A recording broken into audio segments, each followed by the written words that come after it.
No matter how rich and successful you are, we're all going to the same place. But I just think be kind to as many people as you can while you're here and when you're gone. If you think when you're gone, you go on. Thank you. Thank you. You're a wonderful audience. I'm really excited to be back here. And Sharon is incredibly happy to have all of you here. If you've never been to this before, this is Cool Comedy Hot Cuisine. We have a 19-course meal for you, and unfortunately, all the lavatories are out of order. Enjoy your meal. Back in 1987, Sharon and I, we thought, let's come up with a cool idea for a food event to raise money for Scleroderma Research Foundation. So we looked up the history of comedy and found out that way back in the olden days, the king would have the court jester come after the meal in order to get everybody laughing, which helped with digestion. And so we thought, that's great. That's how we came up with the first Cool Comedy Hot Cuisine. I was called by this great lady, Sharon Monsky, the founder of the Scleroderma Research Foundation. She asked me to perform at a benefit with other comedians to help raise money for research. Robin Williams had been the first comedian to ever perform to help the foundation. I did the benefit a few months later. Since then, I have been involved in every benefit. Bob first performed at Cool Comedy Hot Cuisine, and that year his sister was diagnosed with scleroderma. When Bob's sister, Gay, was diagnosed, that just solidified Bob's commitment to find a cure. From that day forward, Bob emceed the event for the rest of his life. Thank you very much. You know you're doing well when you can thank people laughing individually. I have a lot to live up to. I feel like to really do her justice is to really make huge strides and to really help these sweet, innocent victims with this disease. Bob's sister dying from, of all things, scleroderma was mind-blowing to him. He wanted to honor her memory. That's how he came up with the idea of For Hope. Bob and Brad Gray called me and said, we're gonna do this movie to bring attention to scleroderma, and we'd like you to be in it. I read the script and it was funny. So I said, yeah, I gotta do it for Sharon. I have to. Sharon was just really excited it was getting made. This was a big thing because at that time, nobody could even pronounce scleroderma. I think it's scleroderma. What's that, a deli entree? Sharon had a cameo. He respected Sharon and he listened to her, and he took what she said to heart. Anyway, when I get to know you a little better, I'll exploit your connections for one of our benefits. How about that? I look forward to it. Action!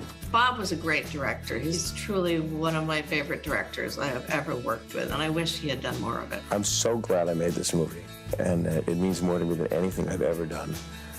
And I just want to help some people. Bob and Sharon, the two of them together were an amazing team. You know, and through the film, it's a small piece of PR that I hope will finally put it on the map. Both Bob and Sharon really put the disease in the public eye. That's exactly why we did the movie. Bob emceed Sharon's funeral. It was actually at Sharon's funeral that Bob was asked to join the board. More recently, I lost another really good friend of mine to scleroderma, Sharon Monsky, the founder of the Scleroderma Research Foundation. Sharon was an incredible person and a great friend, and she survived through the disease for 20 years. She assembled an amazing board of people. I'm very proud to be one of those board members, and together, we're going to take my grandmother's ass and throw it into the garbage. Okay. That was definitely Bob's defense mechanism, his humor. Bob could cry and laugh within 1 minute. You know, that's just who he was. His comedy always came from a very human place. Here's mildew. But underneath it all, there was just heart. My dad taught me, nothing means more than the primary relationships in our lives. His philosophy after grieving was to laugh, to try to bring some joy to others.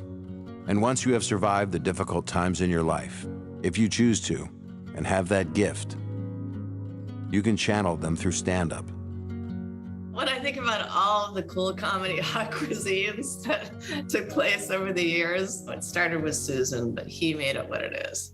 Are you having fun this evening? Bob curated the events. He invited the comedians. They all came because of Bob. I love Bob Saget. Love him. Oh my God. Well, Bob Saget's a very, very dear friend of mine, kind of like a dad. There's not a person who does not love Saget. I'm a sucker for a good comedian. It got better and better and better every year. When it comes time, Bob, for me to be in the back seat of a Bronco with a gun to my head, I want you to drive, Bob. Comic relief truly comes at the strangest moments. However you define it, gets us through the saddest of times. The fact that he could rope in so many people to do it was just amazing. Who doesn't want to hang out with Bob? You know, he just was so much fun. Bob then started to incorporate music, which was really a cool element because that broke up the comedy. If it makes you happy, it can't be that bad. I've met and worked with some amazing people. I treasure the relationships I have had with all my gifted friends. That's why we're waiting on the world to change. We keep on waiting on the world to change. Bob and I loved doing this event. I mean, it was a ton of work, but it was all with the end goal of ending this disease and finding a cure for it. Bob and Sharon always said from the very beginning, we are in business to go out of business. Help us put the Scleroderma Research Foundation out of business because we found the cure. Bob Saget, it's your friend Pat Monahan here. Bob Saget, we love you. Bob, we love you. Bob Saget, he's the best. This is the most beautiful thing you do, Bob. I love you, Bob. Bob told me to make sure you say research, so it goes to the right charity. I don't even know how to spell scleroderma. I also had sex with Bob Saget. We want to make sure that we find this cure. You've been real nice. I had a good time. Thank you very much. Bob Saget, huh?